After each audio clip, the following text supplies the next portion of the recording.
The meeting between the old man and the mouse. There was an old man who lived in a quiet town. His name is Grandpa Hanasaki.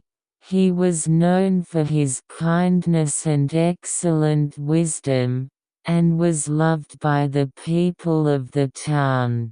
My grandfather loved to grow flowers in a small garden, but the garden became desolate year by year. One day, when my grandfather was taking a walk, he saw a strange sight. There, a small mouse kept digging in the soil all the time.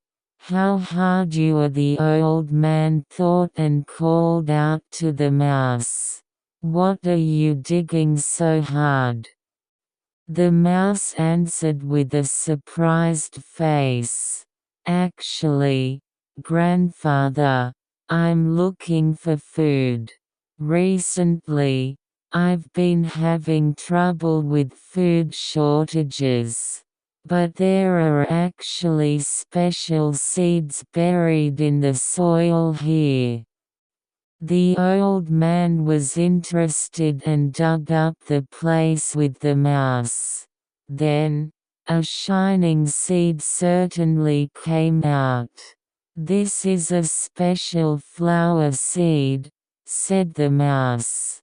"If you plant this seed, beautiful flowers will definitely bloom."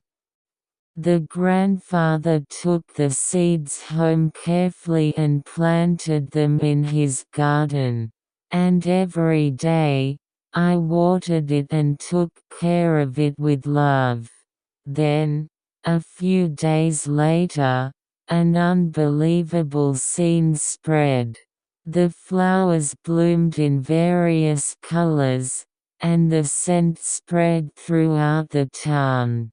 People were surprised at its beauty, and the town gradually came back to life.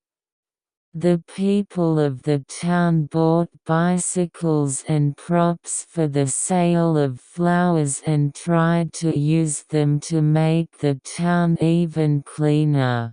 In addition, we started to hold flower festivals and invite tourists.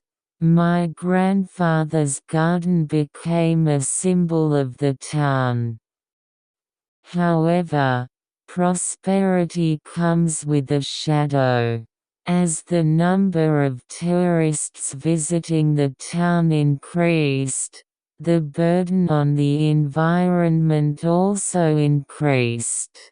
So, Grandpa Hanasaki came up with a new idea.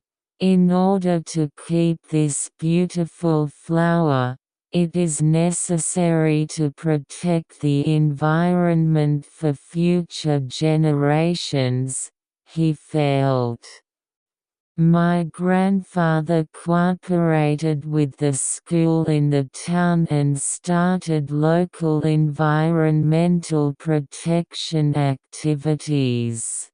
I planted trees with my children and carried out recycling activities. This land is necessary for this flower to grow. So let's protect this nature with our own hands, my grandfather taught enthusiastically. As a result, the town continued to prosper in a sustainable way. Grandpa Hanasaki was not just an old man who grew flowers, but became a symbol of the environmental protection of the town. And the children also learned from him and passed on the spirit to the next generation. In this way, Grandpa Hanasaki became a legendary existence that continues to live not only for the people of the town but also for the future. As long as the flowers are in full bloom, his story will never disappear. The end.